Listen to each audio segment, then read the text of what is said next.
Amsterdam, July of 2021. On the banks of a canal in the city centre, a crowd of people gather to pay their respects. Some of them shed tears. They came from all over the Netherlands to pay their last respects to one of the country's most famous figures, Peter de Vries.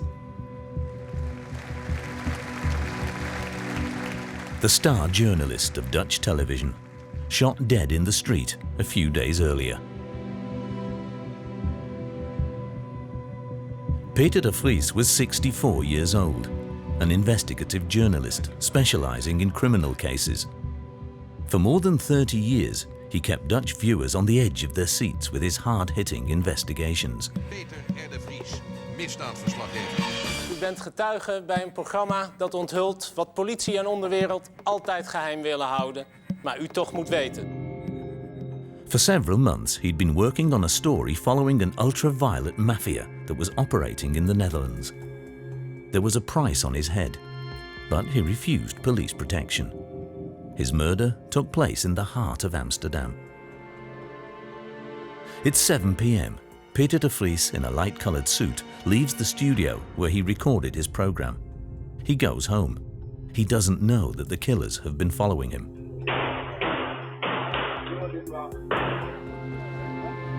Peter is shot 5 times at close range.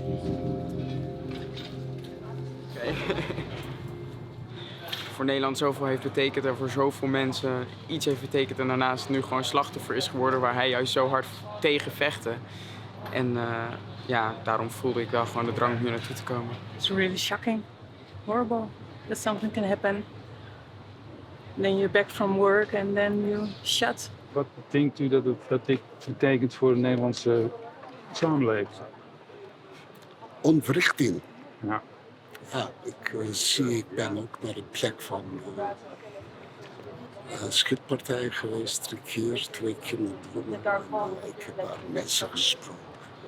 Ik vond het ongelooflijk verdriet, betrokkenheid, stilte. Gruwelijk. Ja. En wat bedoelt u met ontwrichting? Nou, dat de samenleving toch in bepaalde opzichten onzeker wordt van wat krijgen we nou in dit land. Het is een vreedzaam land. This murder is not a unique case. This is the latest in a series of assassinations coordinated by drug traffickers, a phenomenon that is now threatening the whole of Europe.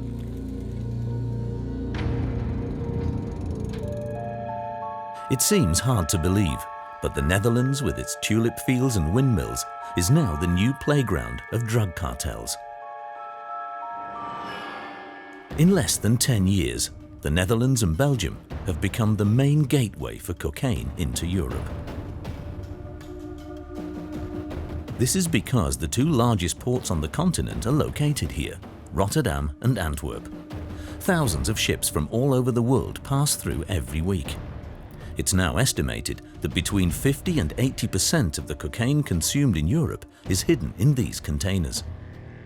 For customs officers, it's a real headache. It's impossible to check all the loads. Paul Meyer was one of the players in this traffic in the 2000s. He agreed to reveal some of his tricks to us. This is a boat from South America. And then you know that this boat is coming back here. So you need people here or you don't need somebody. Somebody put the containers out and simple. It's not difficult. In the ports, fear has set in. The dockers are constantly harassed by traffickers who want to recruit them. They try to have his name, but when he not cooperate with them, they threaten you, do something to you or yourself. Dangerous business. This traffic gave birth to a new mafia, led by Dutch people all of Moroccan origin, the Mocro Mafia. Powerfully armed, these gangs are ultra-violent and do not hesitate to use torture. One of their members testifies. Als hier iemand dood moet, gaat hij dood. Of er dan vrouw of een kind bij zit, het maakt er niet uit. Als je maar doodgaat.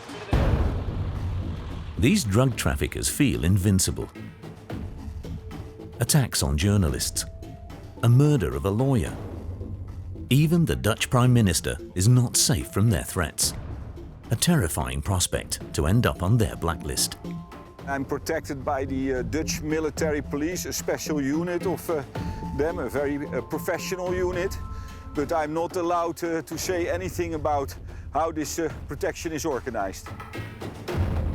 This cocaine trafficking generates tens of billions of euros each year. The authorities are concerned. Are Belgium and the Netherlands becoming the first narco states in the heart of Europe?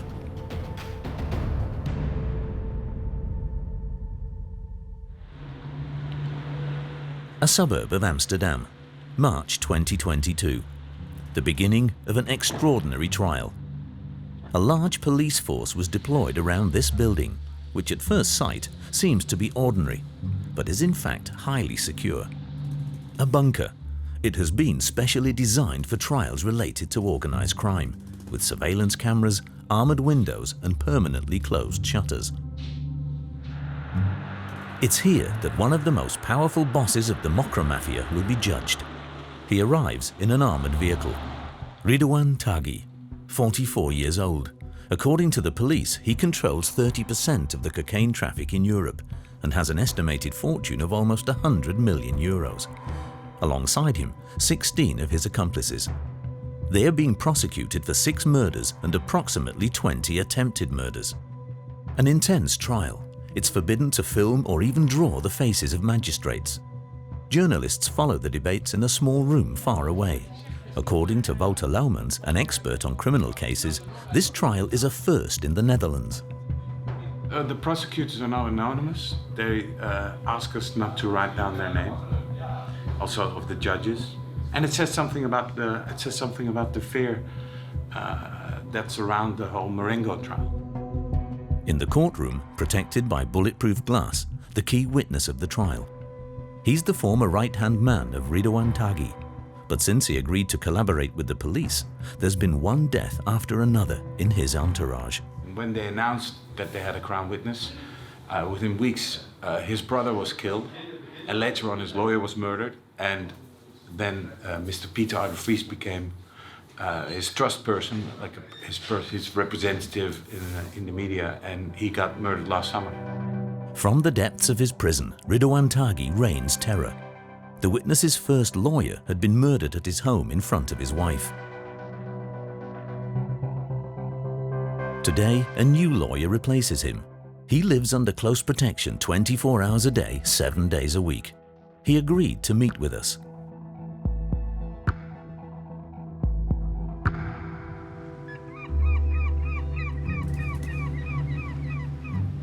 Peter Schouten arranged to meet us at the long beaches along the North Sea, 2 hours drive from Amsterdam.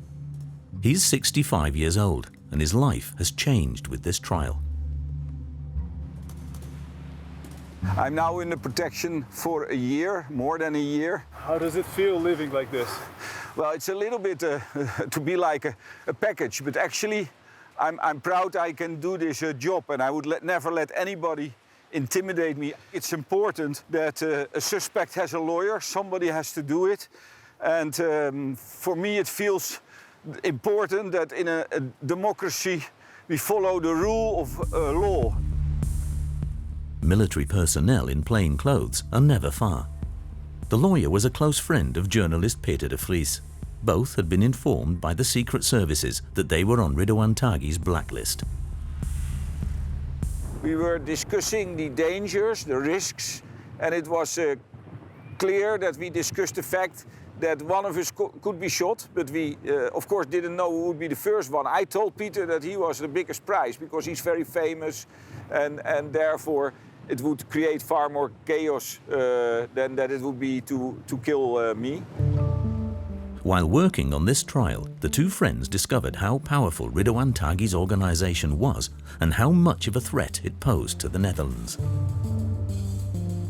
My client has made statements up to 1,500 pages about how they work and how they do the killings, how they spot the victims. It really shows a very organized way of doing their business. This is actually also something that makes it very difficult for the Netherlands to fight with. The authorities are quite unorganized and crime is quite organized. These mafia gangs were built around the cocaine trade that has exploded in the Netherlands in recent years. But the government has long underestimated this phenomenon. Yet in Amsterdam, one man warned of the rise of this new crime. This is Wouter Laumans, the journalist we met during the trial of Ridouan Taghi. He's written 2 books on the subject.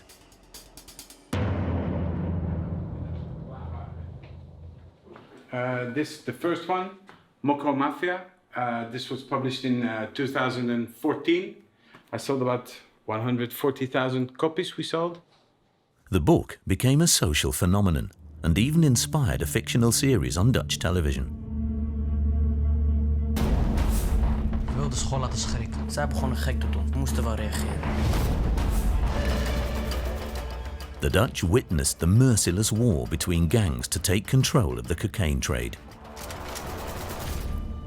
Mocro Mafia is a slang term chosen by Wouter to refer to the Moroccan mafia. As we all know, a lot of hashish gets smuggled from Morocco to Europe. So what is like the epicenter of European soft drug culture? It's Amsterdam with the coffee shops. So the whole infrastructure was already there. Then in Colombia, the cocaine cartels started targeting Europe as a market. They started shipping the drugs to West Africa. And the cocaine went over the old hashish lines into Europe. That's how it started. So the guys who were running these lines became very rich. And that's the explanation why these guys are, a lot of them are of Moroccan descent. The port of Rotterdam was the main money-making base for the Mocro Mafia. As the largest port in Europe, 30,000 ships pass through each year. In 2021, customs managed to seize 70 tons of cocaine. But this is only a small part of the drugs that enter the country. I've seen guys who went from young guys, you know, with a North Face jacket on the scooter, you know, in the banlieue kind of area, to multi-millionaire who owns like millions of real estate in Dubai in a time span of 3 years. This can happen, you know? So it's not the gold dream, it's the white dream, you know? That's why Ridouan Taghi stands model for this new generation of Dutch criminals. He started dealing marijuana, and then at a certain point, he replaced the hashish for bricks of cocaine, and he became very wealthy. 50 kilometers from Amsterdam, Lazardreef High Security Prison, where the country's most dangerous criminals are locked up. Vito Shokrula regularly visits his clients there. At 32 years old, he is one of the Mocro Mafia's favorite lawyers. He's familiar with the profile of young people who are recruited by traffickers.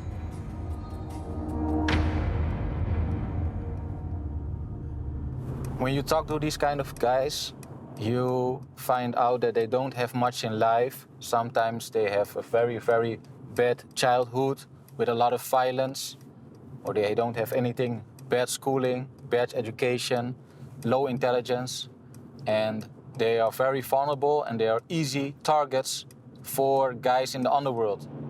He's surprised by the speed with which these young recruits go from petty crime to extreme violence. Before there was people, they were like professional hitmen, but nowadays you see young people, 18, 19 years, and they maybe start with stealing a bike, and then within 2-3 months, they get handed a Kalashnikov from someone and they shoot somebody. Vito set up his practice in the suburbs of Amsterdam, in an area inhabited mainly by the Moroccan community. Don't need it anymore? No. Here, you could better stop.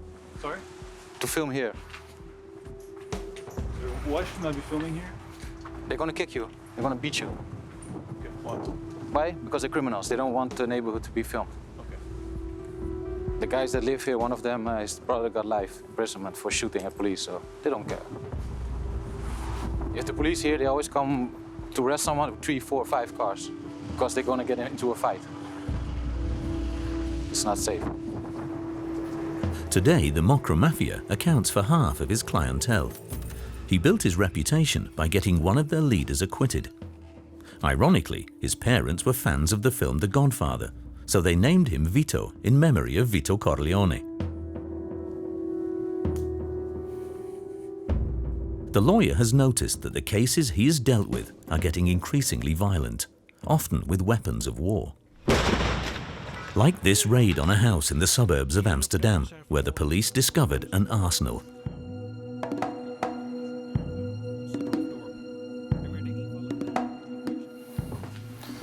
So, this is a case about a large stack of weapons that was found in a garage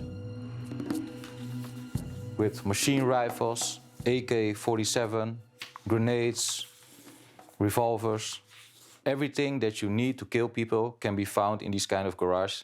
If you're talking about license plates, stolen cars, heavy artillery, suits, hoodies, everything can be found in there. And it shows the level of professionalism that people use to kill people. The war between the different Mocro Mafia gangs is said to have left more than 100 people dead.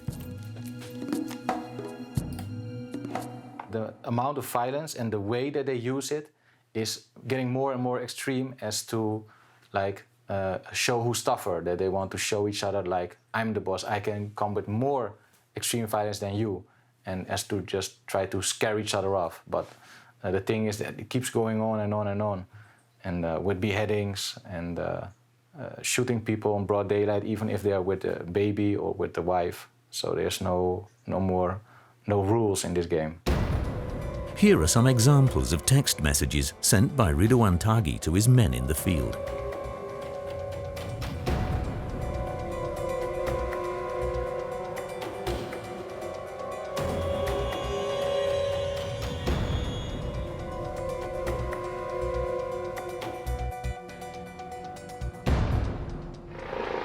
But it was during a raid that the Dutch police discovered that the Mocro Mafia had reached a new level of horror. June 2020, they storm a farm.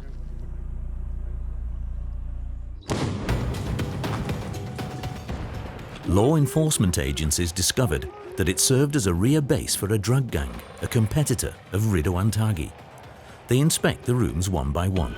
They find no drugs or money.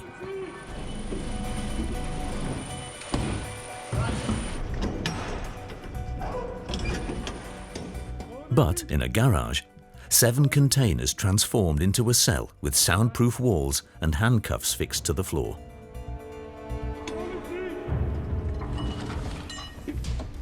In one of them, a stock of police uniforms.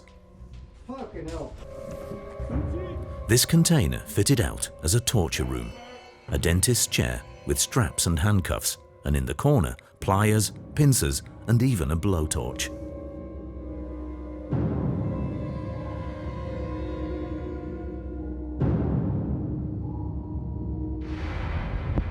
We managed to get in touch with a member of the Mocro Mafia. Oh, wacht. We doen niet bij de Maren daar, bij die snackbar en zo daar bijna. Ja, maar daar kan je komen met de auto, toch? Vito, the lawyer, acted as our intermediary.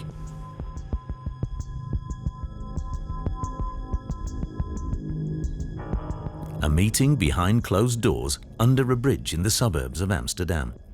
The man is 34 years old. He belonged to a rival clan of Ridouan Taghi.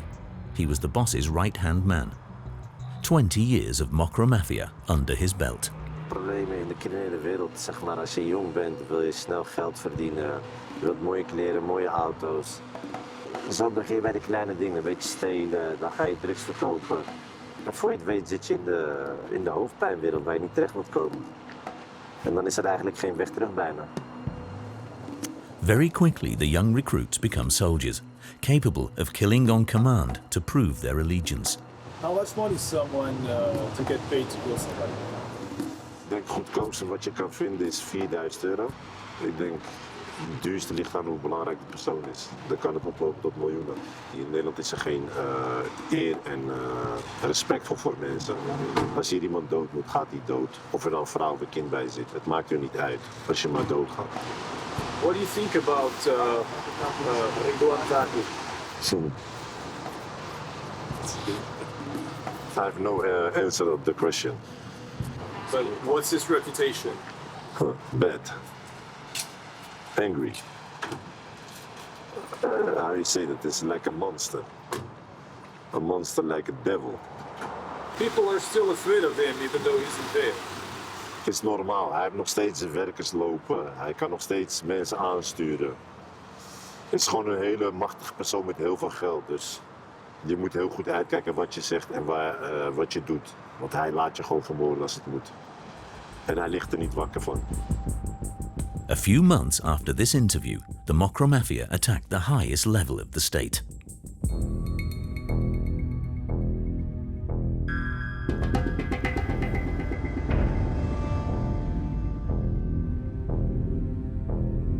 Prime Minister Mark Rutte had just announced that he was going to give an exceptional budget of €430 million to help the police fight against drug traffickers. It was after this announcement that the police discovered that Mocro Mafia spotters had started to follow him. The politician, who used to be close to his fellow citizens and travel by bicycle, was immediately placed under heavy protection.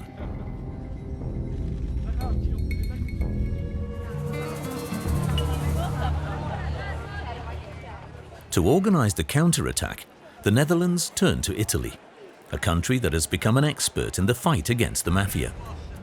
The Dutch Minister of Justice herself went to Rome.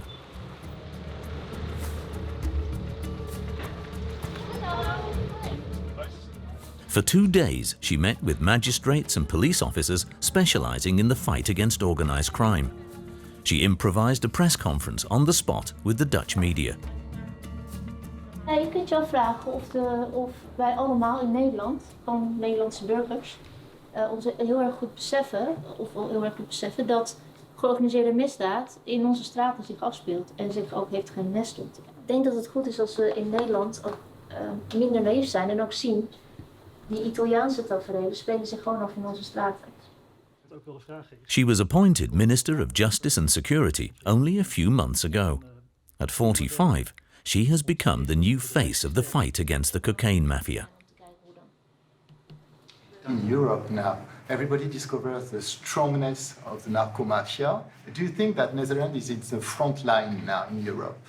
I think we are, because our open economy and our excellent infrastructure we have, which is great and beneficial for the typical Dutchman, is also being abused by criminals. So we see that we are an entrance towards Europe and the rest of the world of drugs coming in and going out. So that means that if we want it or not, we are in front of this battle, which is also with our neighbors, with Belgium, with France, with Spain, also with Germany and Italy. You're going to fight against them. Are you afraid? Personally? Yeah. No. Then I should have chosen another job. Some people said, and some ministers said, that Netherlands could become a narco state. What do you think of that? No. That would mean that politicians are being paid by drug criminals, which is not the case. Not the case? Definitely not. Definitely not. Thank you so much. But while the Netherlands is taking steps to counterattack, the Mocro Mafia has already found a new target: Belgium. The motorway between Antwerp and Rotterdam is nicknamed the Drugs Motorway. This is one of the routes used by traffickers to flood the European market with cocaine.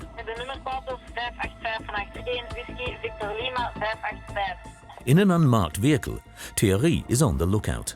He belongs to the Mobile Gendarmerie Brigade. Its mission, to intercept suspicious cars. Plus spécialement regarder les véhicules BMW, Audi, véhicules assez rapides. Suddenly, he has a catch. A car is suspicious.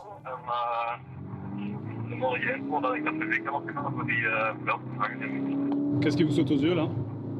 Le comportement du conducteur, un peu méfiant, un peu nerveux. C'est vraiment un feeling, c'est la manière dont il me regarde quand il passe. In a few seconds, he catches up with the car.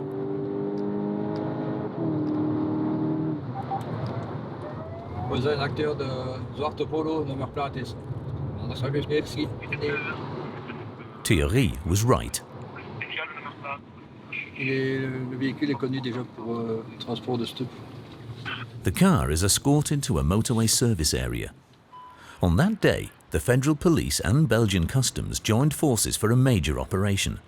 They are increasing the number of checks, and they search all the cars one after the other. This morning, most of the seizures involved cannabis. Qu'est-ce que vous avez trouvé?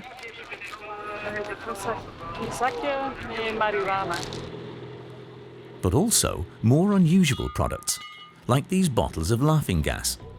And in the late afternoon, the police hit the jackpot, thanks to this special van.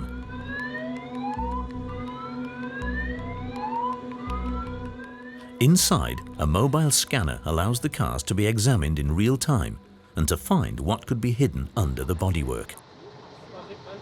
Ça, c'est la lumière autour de la voiture et au-dessus. Below the light box, a suspicious bag, locked in a secret cache, invisible to the naked eye.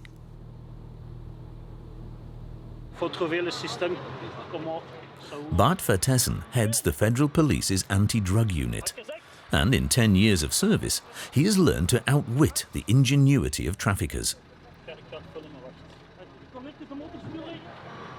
Il faut allumer le moteur, mettre le déverrouillage, il faut mettre un contact avec une petite vis qui est ici. Et alors, le deuxième coffre s'ouvre avec la cache aménagée. Inside, in a simple plastic bag, 2 kilos of pure cocaine, a small fortune. Ça représente quoi comme valeur marchande? 50 € le gramme. Vous pouvez faire vous-même. 50, le type il va pas bien dormir cette nuit. This trafficker, a Dutchman of Moroccan origin, has just lost €100,000. He was coming from Rotterdam and was to deliver the cocaine to Brussels. In 2021, Belgium became a new cocaine hub. That year, the Belgian Federal Police succeeded in decrypting thousands of messages exchanged by traffickers.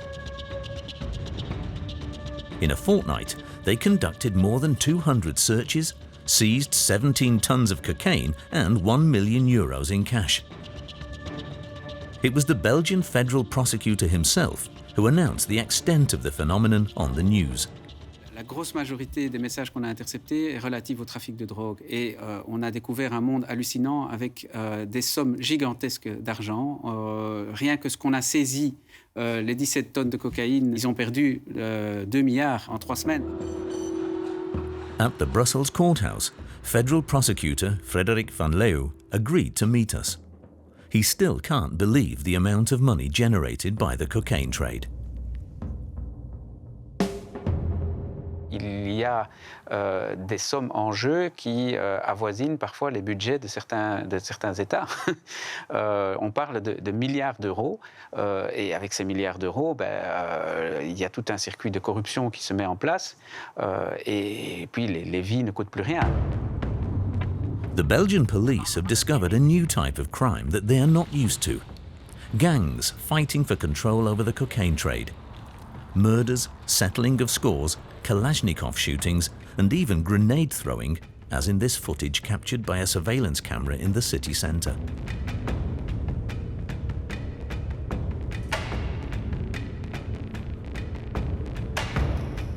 Nous sommes passés d'une criminalité organisée qui a plutôt tendance à se cacher, pour vivre heureux, vivons cachés, faisons de l'argent sans qu'on nous voit, à une criminalité organisée qui veut faire peur et veut prendre le dessus par la violence. Ce sont des situations qui gangrènent complètement l'Amérique latine et gangrènent certains pays, qui deviennent des États quasi gérés par les narcotrafiquants, ou en tout cas où les narcotrafiquants ont une énorme influence. Honnêtement, c'est une situation qu'on doit absolument éviter chez nous. And today, it's the city of Antwerp that particularly worries the authorities. Located in the north of the country, 15 kilometers from the Dutch border.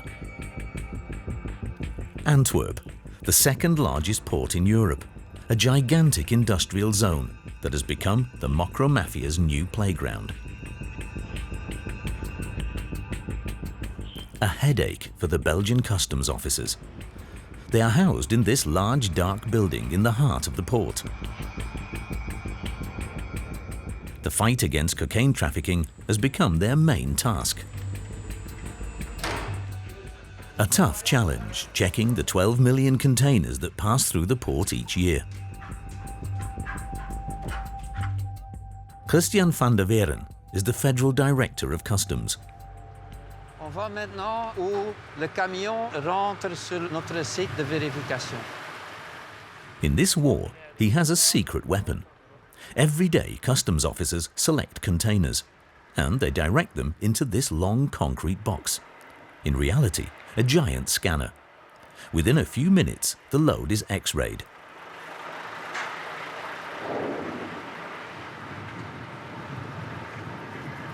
Combien y a-t-il de camions qui sont scannés chaque jour? On peut aller ici jusqu'à 70 à 80 conteneurs par jour. Customs officers select containers according to their origin, the goods declared, or sometimes information provided by the police. The scans are then analysed in the offices. Vous voyez, le scanner se fait de côté. Ce sont des olives qui étaient là-dedans. Et ici, vous voyez l'image. Il a la possibilité d'aller plus en détail et d'aller vérifier ici, est-ce qu'il y a rien d'abnormal là-dedans. Nothing to report in this container. But the director is keen to show us the ingenuity of the traffickers on a previous seizure. C'est un conteneur frigo. Ici, ce n'est pas normal qu'il y ait une plaquette comme ça. Dans ce cas de figure, le cocaïne était incorporé dans la structure du conteneur. The scan can also indicate how deep the cocaine is hidden. Mais vous voyez ici que la couleur, la densité est différente. Et sur base de ça, les analystes donnent des instructions aux vérificateurs. Ils savent qu'il faut aller autant de mètres à l'intérieur pour trouver la drogue. In this refrigerated lorry, customs officers only found about 100 kilos of cocaine. But in 2020, they made a record seizure, thanks to information gathered by the police. 11 tons of pure cocaine discovered in a single container, a total value of 450 million euros. Jamais dans le monde, on a fait une constatation de tant de cocaïne dans un conteneur. Here, cocaine seizures have increased 30-fold in 10 years. 3 tons in 2013, 90 tons last year. And customs officials estimate that this would represent barely 10% of the drugs that actually enter the country.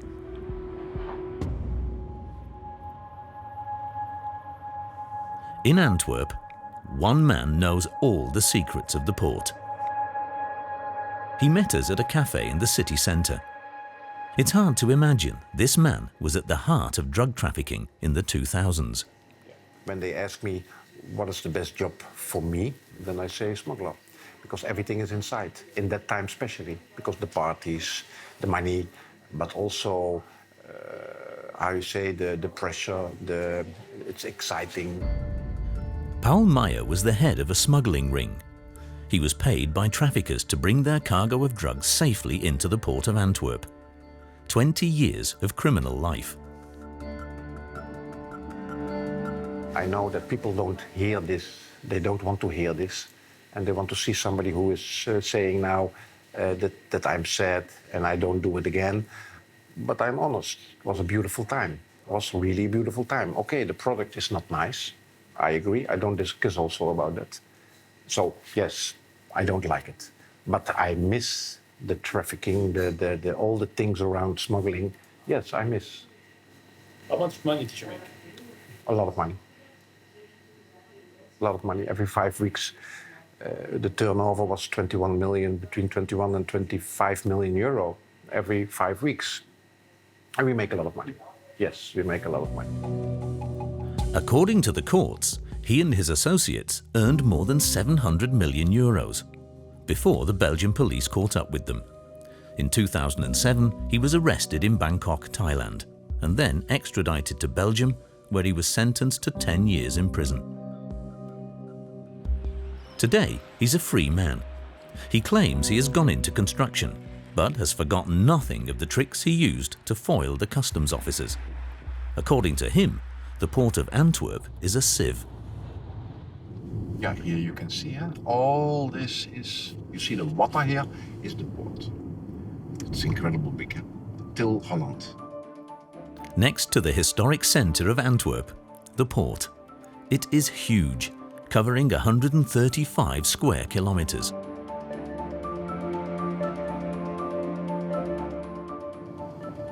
Okay. Now, here you can see, this one cannot go inside. Normally you cannot drive here. But now you can see yourself how easily that you can come with your car till the boat. And I mean, this is a big difference with Rotterdam, the closed ports. This is an open port. Unlike the port of Rotterdam, which is completely fenced off and closed to the public, you can walk the length and breadth of the port of Antwerp and easily access the container storage areas that are normally off limits. Now, I told you, look, you can see it yourself. It's easy to drive here and nobody is saying something. And when they want to organize this, to close this gate, look here, the wood. Now, 80% from the wood is coming from where? No, I think from countries like Brazil or Peru, Brazil or whatever. The wood comes mainly from Latin America, as does the cocaine. This type of cargo is therefore the ideal hideout for traffickers. And we were able to access the containers without any control. For over half an hour, we walk around sensitive and normally off-limit areas without anyone stopping us. This is a boat from South America. So when you are clever, you book your containers inside there. It's easy when you have this information now, and then you know that this boat is coming back here. So you need people here, or you don't need somebody. Somebody put the containers out, and simple. It's not difficult. And to get this information, it's sometimes enough to simply talk to the dockers and seafarers who are on the quay. Hey. Hoi, jij werkt hier? Nee. Nee. Oh. Nee, ik lig alleen met het schip daar. Oké. Nee, wij zijn aan het kijken hoe het komt dat de Antwerpse haven zo open is. En dat je daar zo met de auto bij de boot kan komen. Ja, maar normaal gesproken moet je aanmelden, hè, bij de portier of zo. Ja, maar ik ben nou met de auto helemaal langs het water gereden. Tot met die boot van Panama. En er is niemand die iets zegt. Ben jij van die boot van Panama of? Nee, ik lig daar. Of hier? Ik lig erachter. Zo'n tanker. Oké. Zo'n tanker. Wij reden dat we hier zijn gaan liggen, want we pas na het weekend hoeven we pas te melden. Seemingly a harmless conversation, but for a smuggler, a valuable source of information. Okay, it's in my language. But you can see how easy you can talk with people. He explained me everything. He gave me also other places here in Antwerp, in the port, where you can go also with your car. So, I mean, information is easily to get here. I only open my window and I ask something. And I didn't pay him for that information, so. Corruption in the port is said to be rampant. In 2021, the discovery by the Belgian police of thousands of encrypted conversations between traffickers revealed the extent of the scourge. Customs, police, shipping companies, transport companies, security agencies. The cocaine mafia has infiltrated the entire port infrastructure. Their main target, dockers.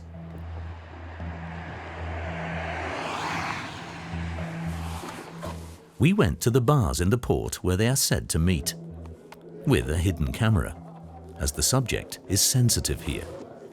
I hear a lot about corruption. How does it work?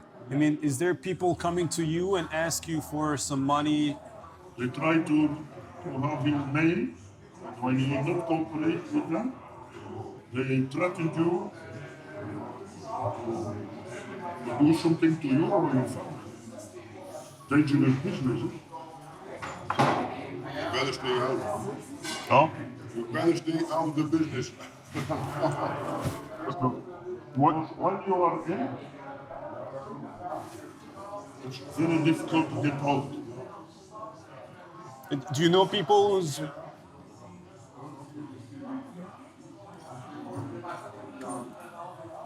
And do you think it's possible I can get in touch with some? No. I think you better don't do that. Watch out what you're doing. The dockers know the risks of revealing too much. Ik heb iemand moord van mij. Niet met de maten niet. We zijn hem betrapt. We zijn hem de bok gestoken. En 2 chain de BM zonder zoek in de bok gestoken. En een week later was hij al vrij. Normaal zit je maanden voorarrest. Om te zwijgen. Je lijkt een babbel. Maar 6 maanden later was hij wel...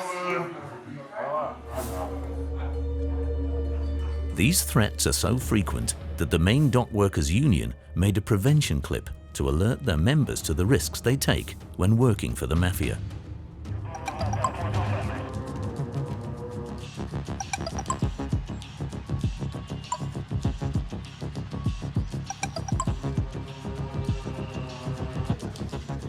The clip features a smuggler who bribes a docker. Ik krijg er toch geen problemen mee, hè? Maar nee, als je het niet wilt doen, dan vinden we wel iemand anders, hè. Maar dan loopt je wel 25.000 euro per keer mis. Zie, hier is al een klein voorschotje. Ça va, motje? Goh, ja, oké, goed. Een probleem dat... The clip alerts the dockers. Once they get involved, it's almost impossible to get out. Ik dacht op een paar konden rekenen, paljas. Is er mee aan het lachen, of wat? Schoon gezinnetje precies. Hm? Als we deze een bezoekje moeten brengen, moeten we zo fire doen.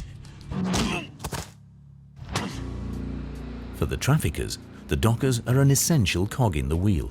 They are the ones who have control over the containers. Niels worked for 10 years on the docks. Today, he's retired. My job was to lift containers from the ship. I operated mobile cranes, container cranes, and straddlers. That means the big machines that take the containers from A to B. Usually, on a ship like this, the drugs are concentrated in one container, and the traffickers have to isolate it from the rest of the cargo in order to gain access. Niels was approached several times, but always refused. A guy said to me, you have to put this container on the side. That was the time that he said it has to be fixed, it's broken. So I lift the container and underneath it was intact. So I said, something wrong here. And if you apply to them, they own you. And then they offer you some money. And how much money can you make if you collaborate? I heard amounts from 20,000, 10,000, 20,000 euros. Yeah. But once you get the 20K, the next time you get 10K maybe, or 5K, and you still have to do it. If you don't do it, you're fucked. More surprisingly, the traffickers have found another way to bribe the dock workers. They pay them in cocaine. Most of the young dockers who are applied now, they use coke themselves because they are not able to get the physical work that the docker has to do. So they use coke to be more fucked up, to have more power to work. And the traffickers, they know that, so they pay the guys also in coke. They say, okay, if you do this, you get 5 grams or this and that, or they make them addicted to coke and then they give them a small amount that they can sell themselves or whatever. Do you think that we still can fight against these traffickers? It's a war nobody can win. Nobody can win it. In Antwerp, some neighbourhoods are now completely plagued by drug trafficking. Cocaine arrives in such quantities that it's sold on the streets. A gram is the cheapest in Europe, €40, half the price than in Paris. Maintenant, on va aller dans le quartier chaud là, mais on va rester pendant 20 minutes, une demi-heure, pas plus longtemps, parce que sinon ça va bouger. Philip de Winter has been a city councillor and member of parliament for more than 20 years. He leads a Flemish nationalist party, Vlaams Belang, which is classified as far right. Ja, we klagen niet. He is a major figure in Belgian politics, but he is only accompanied by 2 bodyguards, as the neighbourhood is in the hands of the Mocro Mafia. Boven mij woont er een dealer. Allee, ja, hij is nou opgepakt. Zij zit de zaak voort. Het is een gezinszaak. Allee, ja. En dan zit het gebabbeld, hè? Today, he is one of the few politicians willing to speak out publicly about the violence in Antwerp.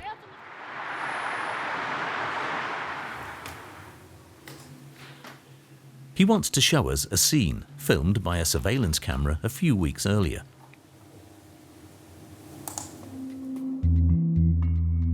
A man shoots his gun at the front of a house. 8 shots. In the street. The shooter is not hiding, takes his time, and surprisingly, is filmed by his accomplice with a mobile phone.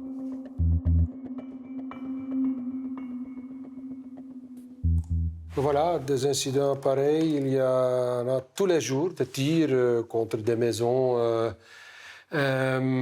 des attentats avec des grenades, avec des cocktails Molotov. Il y en a eu 37 cet été, pendant 3 mois.